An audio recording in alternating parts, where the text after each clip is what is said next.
Hindi pa sumisikat ang araw nitong linggo. Naantala na ang tulog ng ilang residente ng Barangay 104 Tondo, Maynila dahil sa nakasusulasok na amoy ng nasusunog na kalakal. Ayon sa ilang residente, isang grupo ng mga lalaki ang nakita nilang nagsusunog ng tanso sa gilid ng Kapulong Highway. Magigising ka na lang, nangangamoy at tanso na, akala namin nasusunog na yung lugar namin. Unang-una po yung health po namin, may sanggol din po dito sa amin, tsaka mga senior po. Matapos magsunog, ibinebenta umano ng mga lalaki ang tanso sa junk shop. Hindi mo titigil yan?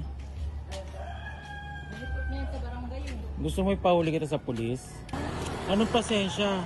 Itigil mo yan, bawal magsunog dyan.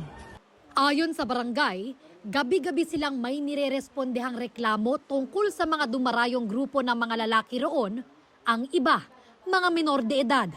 Ang problema, lagi raw nakakatakas ang mga ito. Pagkagato ng dilim, magpe-prepare na sila na sindi ng kanilang mga kalakal na susunugin na hindi talaga taga sa amin. Alam na yung kalakalan nila, alam na aral sila sa mga ganyang negosyo, trabaho, paano sila kikita. Kada reklamo, talagang pinupuntahan po namin.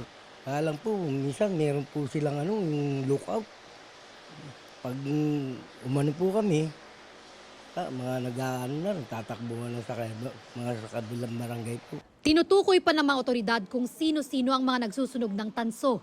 Pinaigting na rin daw nila ang pagronda sa lugar. Labag sa Ecological Solid Waste Management Act of 2000 ang open burning o pagsusunog ng basura. Posibleng pagmultahin o makulong ang mahuhuli. Ayon sa DENR, delikado ang open burning ng basura sa kalusugan at nag-aambag din ang usok nito sa global warming. Para sa GMA Integrated News, Bea Pinlac, nakatutok 24 oras.